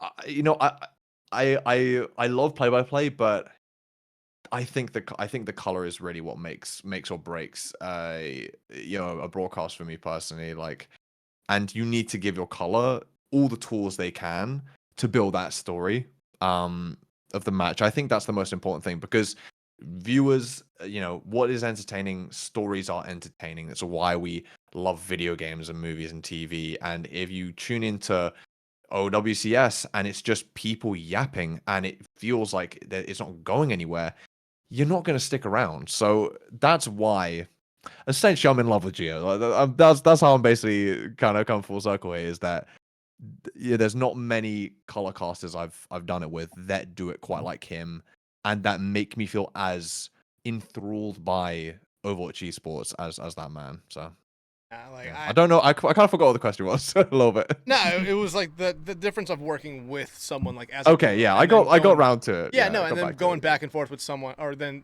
going with someone and maybe doing 1 or 2 casts with someone, and that's it. Like how it normally is in these community leagues, where you're not always being put with the same person a lot of the times, or some of the times, because sometimes the leagues do have people who are like, okay, we think these ones will work together, so we're gonna constantly schedule them.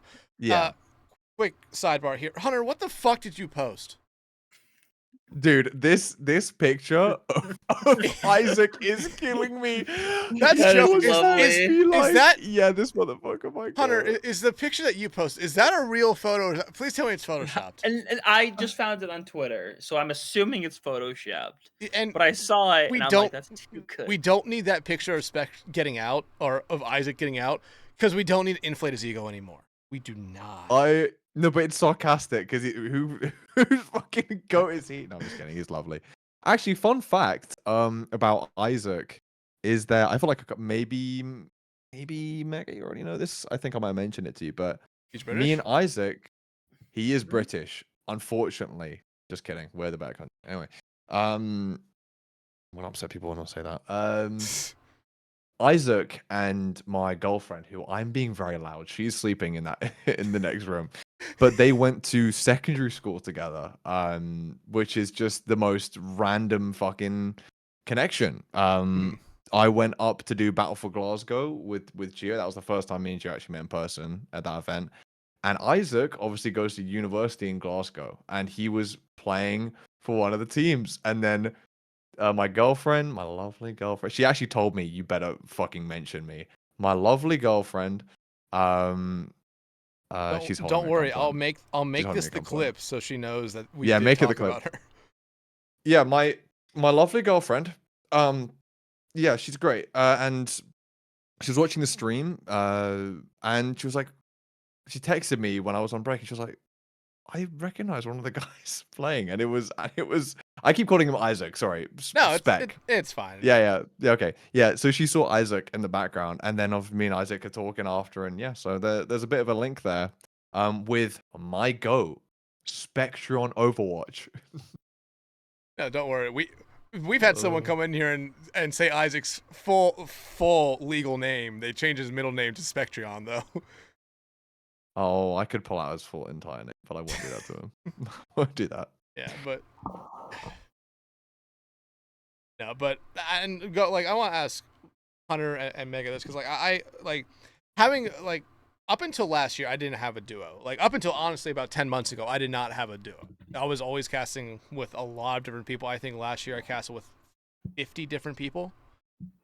But granted, that's across 2 games. That's across Overwatch and Rocket League. But, okay, yeah. But a lot of it still was Overwatch. But especially like having the duo, it's you talked about. You learn a lot of just how to bounce off each other very, very well because you understand where they're going with stuff. They understand where you're going with stuff. Sometimes you don't understand, and sometimes they say, "Okay, I don't know what the fuck they're going on about, but I'm gonna try to make it work," and it works. But Hunter and Mega, especially when we are working with new people, as we kind of always do, even though at this point, most of the people we work with in leagues like CGL and BPL, we have probably worked them multiple times in the past. What is that kind of like? What is like? Do you guys always try to remember something about these casters, saying like, okay, I have to remember they're like they might have like a half a second delay before they start talking. They might just randomly go on a tangent about something completely different in the game. How do you guys normally look at it? For like CGL in particular, it is a bit easier because obviously we have been around them for what is basically coming up on several seasons now. We've all been around each other. I think we've all picked up on enough of each other's tendencies, whether we cast together a lot, maybe it's very little. I cast with Gio probably about once a year. I feel like I still have the tendencies of the man in the back of my mind. Like, I miss Gio. I miss Gio too much too. He's not it's dead. The same He's just not here. Yeah, he's not. He's gone. He's like, left the realm. Like Egdar and I, we pretty much only cast together during goats. I don't know why it happens. It's like only goats we cast together. And it's like, all right, I know how Egdar functions, and it's in my mind pretty easily. With other leagues, that's when it is difficult for people that you're not as familiar with. For me, though, I just remember tendencies rather well. It's just like, all right, Hunter, can you actually adjust to these tendencies or not? But it usually works out. I'm not sure how Mega feels about it because there are some people that are definitely like wildly different from another, and where it is if you go very back to back, it can be a little whiplash because you do have to kind of adjust yourself a bit. See, I'm gonna sound like an asshole, but like, I feel like I definitely just strong arm people out of their tendencies. Like, it's genuinely just a thing where it's like, oh, hey, I noticed you're doing this thing that I don't personally like. I'm gonna just fucking basically derail and cut you off to the point where you stop doing it because you have no other option. But jokes like that aside, like, I don't know, like, I don't pick up on a tendency really unless it's pissing me off. Like if you're doing something that's really fucking annoying me.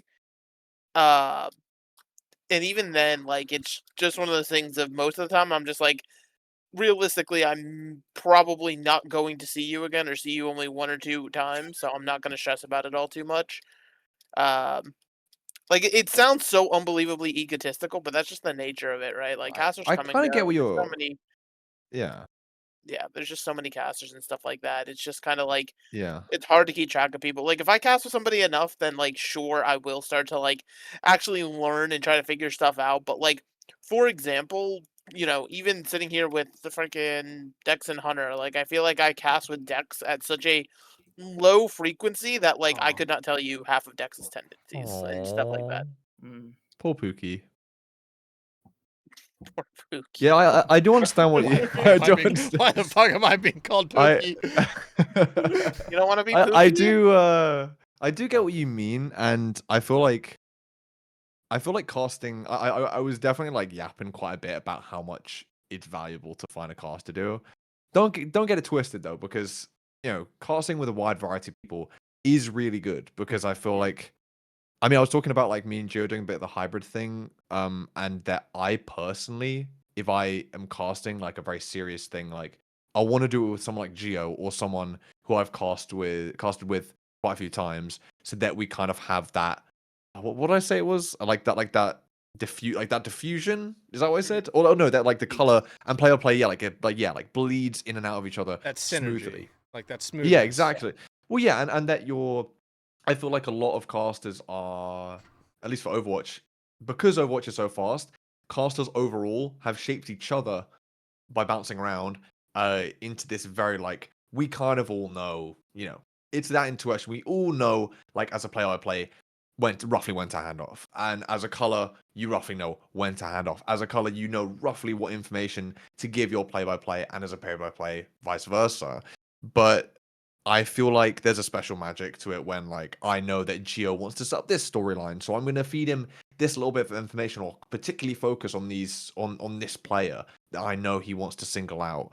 But yeah, I don't know. I feel like I don't know. I feel like that it's good that we have a bit of a status quo in Overwatch, because again, it's just such a fast game that we kind of, as casters, bouncing off around each other and everyone pairing up with each other here and there, you kind of have to all mold into a specific general framework for it.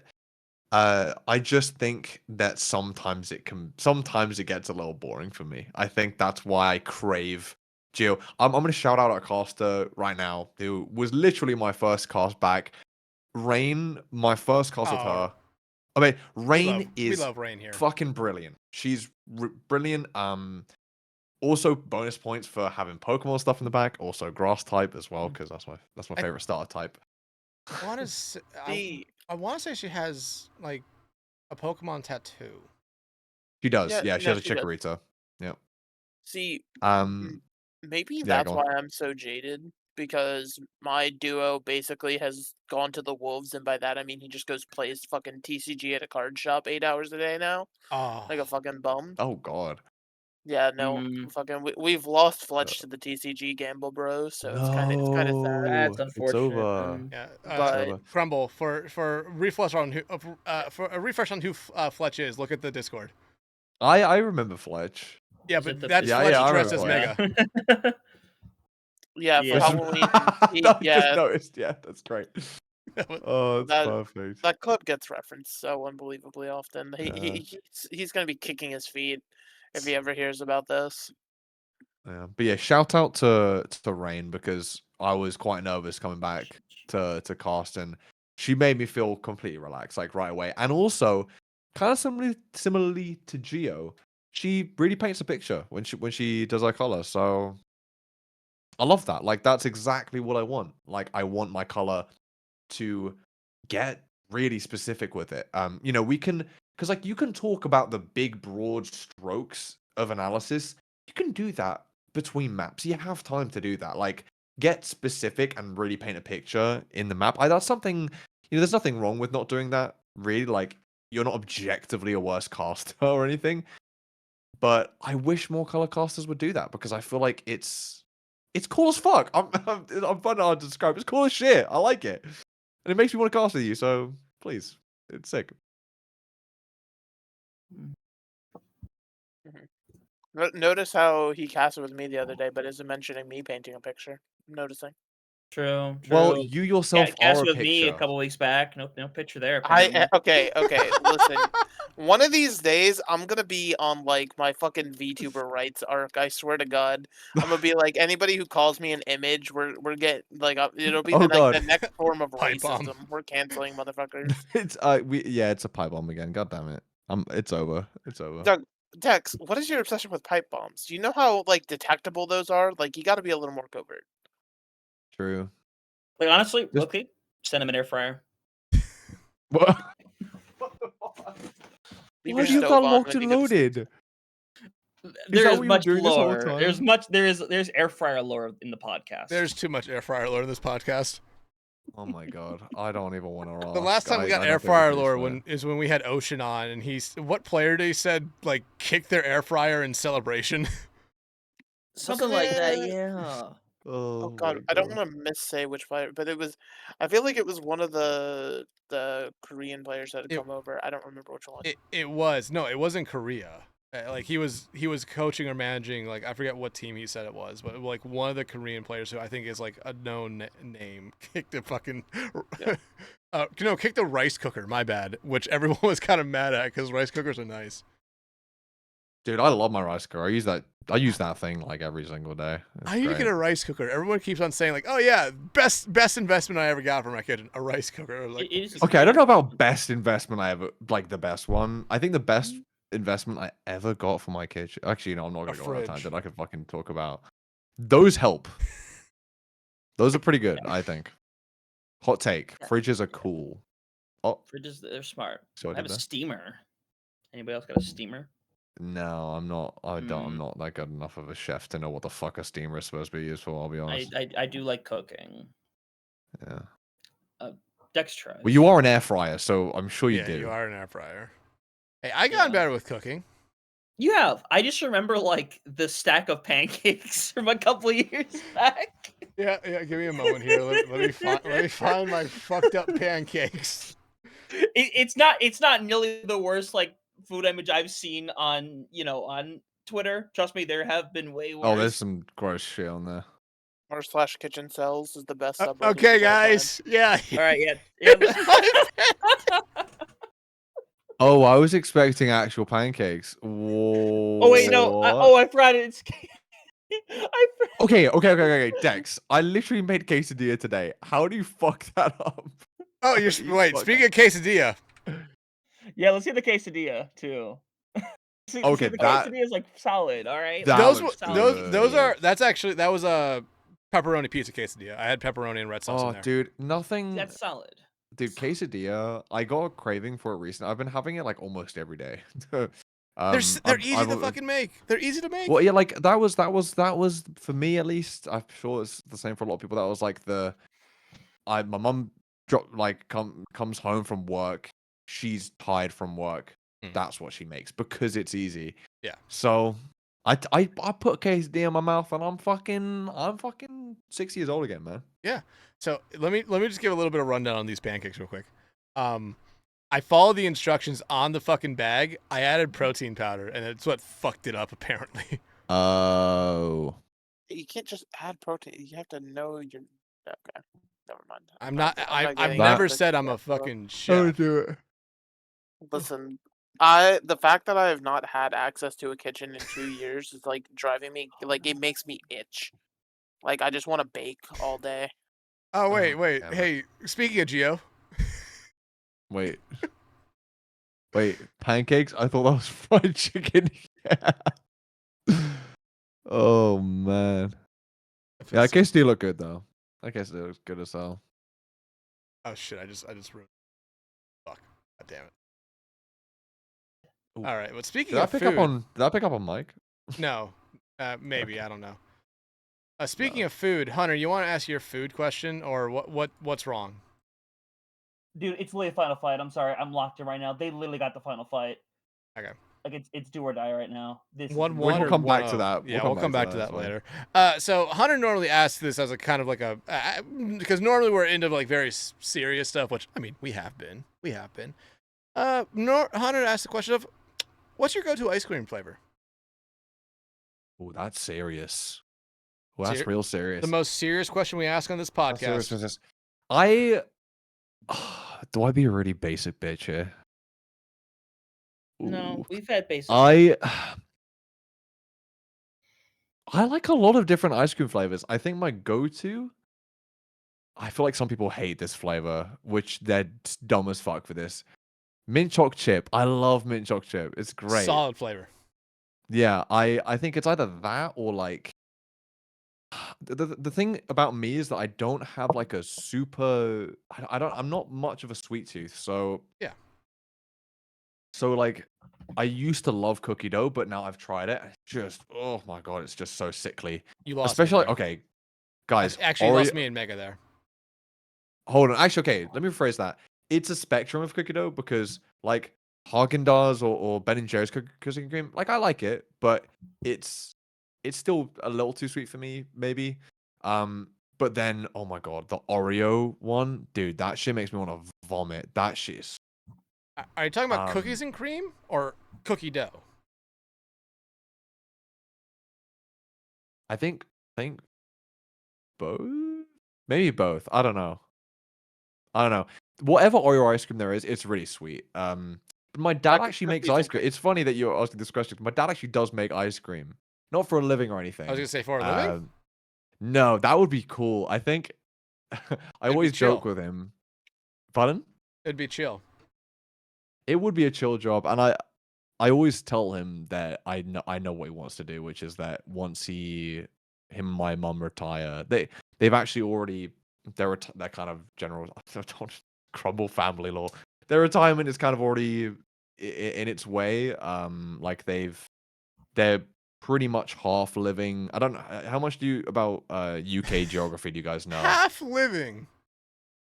Out of context. Yeah, my parents are half living. They're both bedbound. They're both fucking Hooked up to the fucking hospital machines. Like wait, no. How much of UK geography do you guys know, roughly? Pokemon Sword and Shield taught me everything I need to know, so I got it. Okay, well, so obviously, so I grew up in London. That's where my parents still were living. But then, yeah, do you guys know Cornwall? Do you know Cornwall?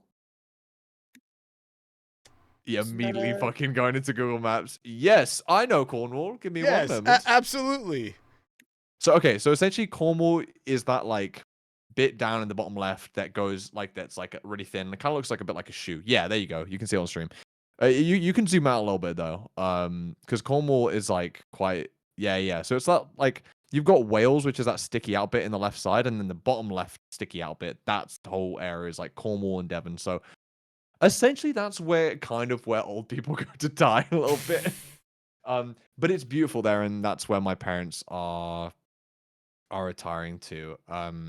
What was I? Oh yeah, and I've said that like when they retire, I know my dad wants to like just retire to Cornwall and make ice cream, like buy a tiny little shop because housing prices and stuff is really cheap there. So, but my dad makes a lot of really good flavors too, and I think actually over mint choc chip as my favorite. My dad makes a peanut butter coffee ice cream, and it is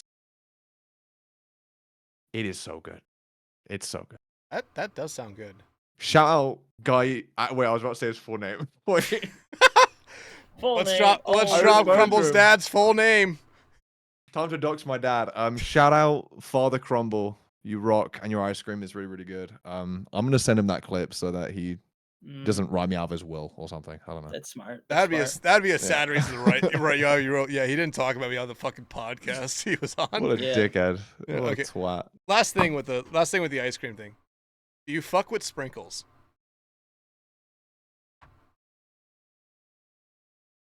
I don't think I fuck with sprinkles. I don't think I fuck with them. No.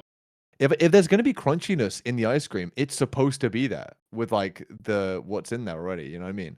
So I fuck with sprinkles so much on ice cream, and like yeah, when we get to I this used point, to. yeah, like everyone used to, but when we get to this point, it's like I always say the same thing. I just want to feel like I'm a fucking 5-year-old again. Okay, I want to have my That's double is scoop. I want to have the you're sprinkles valid. on it and be like, yay. That is so valid. Honestly, I get that, but I think also texturally for me, it's a bit funny maybe sometimes. Yeah, especially especially like with my dad's ice cream, it's quite soft. So the idea of adding sprinkles on that is a bit crazy, but I don't know. Maybe I'll try it. That would probably upset him, but I'll fucking do it. Just add sprinkles to the mixture before it becomes the ice cream.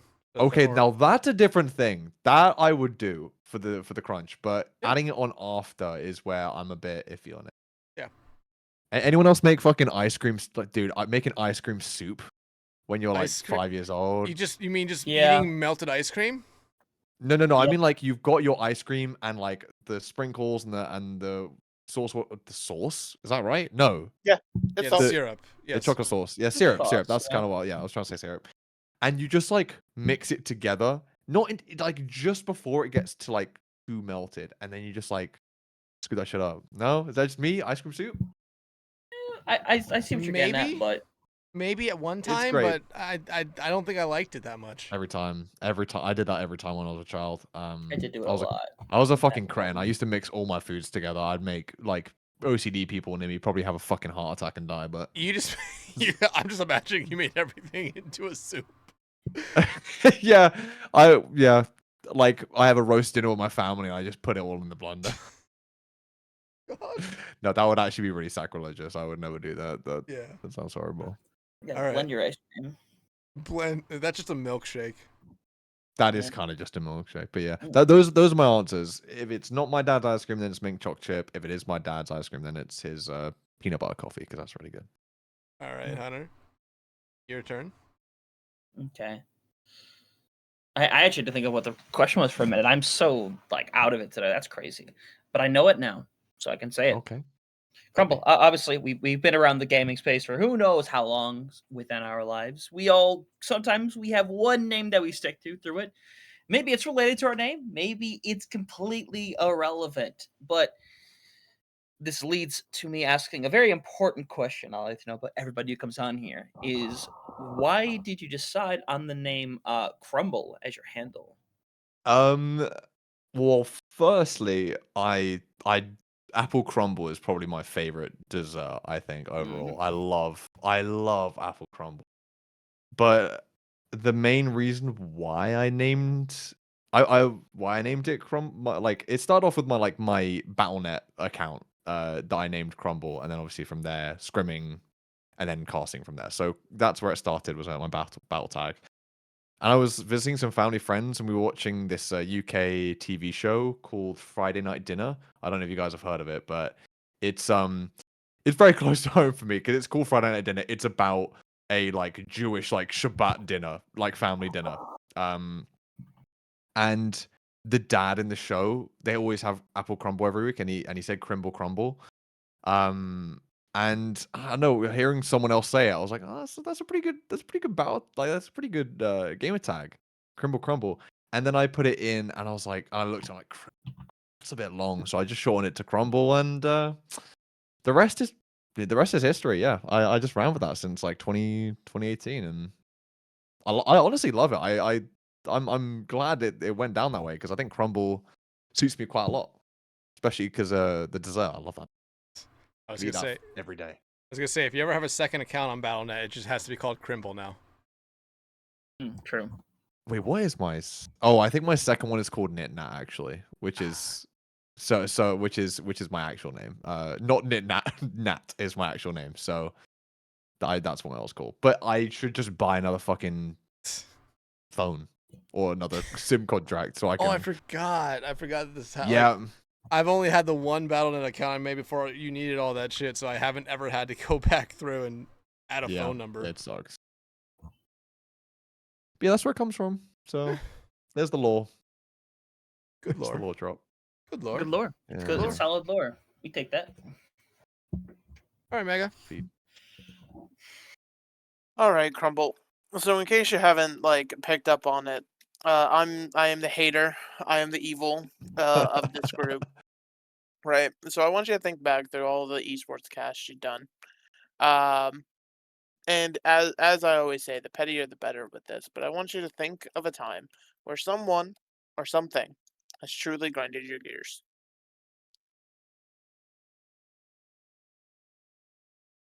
I'm always happy when I'm casting. I don't know. This podcast talking about GeForce for 20 minutes. What really grinded my gears in a cast? I mean, okay, maybe this isn't really a specific instance of this, but because it happened maybe a couple of times. It happened over in BPL mostly, from what I remember. I don't think I can remember any of the player names, but I fucking hate it when like teams maybe come in for a post match interview, and I've had in the past where they just don't really follow, like they're really fucking difficult. Like they're swearing and they're like bad mouthing the other team. Like I've had that on a number of occasions. I've been like singing the praise of BPL, but one thing I will say, CGL got it good. We've got all the good fucking players. Like BPL have some really nasty people playing over there. Like again, no shade to actually like the staff at BPL. Like everyone there is great, but they've just had the unfortunate draw that at least when I was there, I remember that there were just a lot of players who were super egotistical. Like, and yeah, going into an interview and fucking bad mouthing the other team, like it's past the grind my gears and like just into like it baffles me and it pisses me off. And it's like, what are you getting out of this? Like, yeah, that's something that fucks me off. And luckily, I don't think I've ever encountered that in CGL, to be honest. Nowhere near to that degree. But I also had that a couple times, or at least once. I remember I had that in Mid-Atlantic Esports. And when I was doing that, and yeah, we had a player there as well, me and Gio, who was really egotistical. And yeah, that just pisses me off. That's something that grinds my gears. Hopefully it won't happen for a very long time now that I'm back, because CGL is lovely, and all the players I've met so far have been really nice. So Yeah, and I have to agree with you on that. Like, I think there was one time in BPL where we were kind of told beforehand, like, hey, we might have a problem with this person. I was like, oh, why even do it then? Yeah, right, exactly. But yeah, I think they're like, I'm okay with the slip up with a cuss word or a curse word from players in CGL, because it's like, hey, like they're gonna mess it up, like, and especially it's on us to like tell them, like, hey, don't cuss, like just don't cuss. Don't freaking cuss. But I remember being a part of an interview where it's just like, hey, they were fine during the game, and once they got into the interview, it was like, oh dear God. Like, I'm kind of sitting there looking at the camera like, I hope the observer just kind of ends, like just hits end stream. Just just signal to the camera, like, just end it, please. Fucking blinking Morse code, like, end it, please. Yeah. And the thing is like, that shouldn't happen that often, but I mean, I think I'm being a bit hyperbolic, but I mean, that has happened, like, it's happened like 4 or 5 times to me, which in the grand scheme of things, I mean, I don't know how many. I don't think I'd be able to estimate how many casts I've had. It's probably somewhere around like 200 or 300 maybe. And that's only happened 5 times, right? So that's not a lot, but it shouldn't be happening at all, like, really. I think that's just a fault. Like, for me, that's just a fault at every stage, right? Like, but like, I mean, the biggest one is like, these players need to check their egos and just basically not be arseholes. And then there's the step of, like, I guess casters or prod to be like, for us to remember, like, that, these people aren't casting all the time, like they're not on a broadcast all the time. We need to remind them to, not swear or anything like that. But again, I don't think that's the biggest issue. It's mostly with the players. And it shouldn't have happened that many times to me. I just draw the toxic players, at least back in the day, especially on BPL. But yeah. Meg, what about you? Have you ever had to deal with an interview that you were kind of saying like, "Oh my god, I can't believe this is still going on"? Not for the same reason. Like you said, BPL does kind of have that more toxicity just because of the nature of how the community came into existence. But like I've never had a toxic interview, but it's just like it's something we talked about before, where players just don't know how to interview. They show up and you phrase these incomplete, intricate questions, and they're like, "Yeah, we played good. Yeah, the other team lost. Yeah, I played Hunter." It's just like, Doug, you clearly are not comfortable in front of a camera. Why did you volunteer to interview? Like, it doesn't make a lick of sense. And so it's like that always just annoys me. But like, CGL is like it's kind almost to a fault, right? Because there comes like the points with like the picking streams for playoffs where people are like, "Oh, we want a little spice, something to make this entertaining." And everybody's just like, "Oh, I hope we have a good match." It's just like, dog, fucking somebody call each other a name. Like, come on. But yeah, no. Yeah. Go out there and insult their mothers. Okay. Exactly. That's what we need. We need more rudeness in CGL. That's what we need. We need more toxicity. No. It's I feel like that's maybe why, like, harping back to what brings me back to what has brought me back to casting is joining CGL as a player and just recognizing that it's just one of the best like Overwatch communities. I'd say probably the best Overwatch community I've ever been a part of. Like, in terms of just like, you've got just all the players are nice and shout out to all of the broadcast team and just a great vibe. Like, the CGL vibes are just kind of fucking unmatched. Like, BPL's like right there. It's pretty close, but CGL just does it different, to be honest. Yeah, I'm gonna agree with you there. Again, Not sure, I promise. I'm not getting paid. We like everyone across both, and hell, at this point, the production teams for both leagues are almost the same exact people. Yeah, it's true, actually. Yeah, especially Oh my Broadside. god, I just realized this. I've had your name spelled wrong in this entire fucking time. Wait, oh my god. Oh my god, you have. It's cooked. Is it on both pages or just this one? Just this one. If I held the god, it's not. Okay, no, I know how to spell on this one at least. You got to edit that over, otherwise I'm suing you for defamation. Like, I'm not standing for this. That's too much work. Text editing, God forbid. God. Too much work, man. Don't make me do it. You're just gonna be God, what how you would say that? Tumble? Yeah. Tumble. Guys, what? All right. We're off the fucking rails. Tumble. Oh my god. The only person who gets to call me that is Geo, okay? Crazy. Yeah. Well, you can call Dex is gone, by the way. but we can't call you Tumble. That's crazy. Okay, everybody calls everybody Pookie though. Like, that's just the natural order of things. That's just it's like just the new bro. Oh, Dex is gone again. I'm pretty sure you called me Pookie while we were casting last time. I did. You did. You're like ready to go, and it's like, yeah, you got over there. I'm like, yeah, Pookie. I'm like, yep. I don't know why it's kind of like slipped into my vocabulary recently. It's not even just online. It's also, oh my, that little bean baby. Holy crap. She seems. So it's also confused. it's also IRL. I like.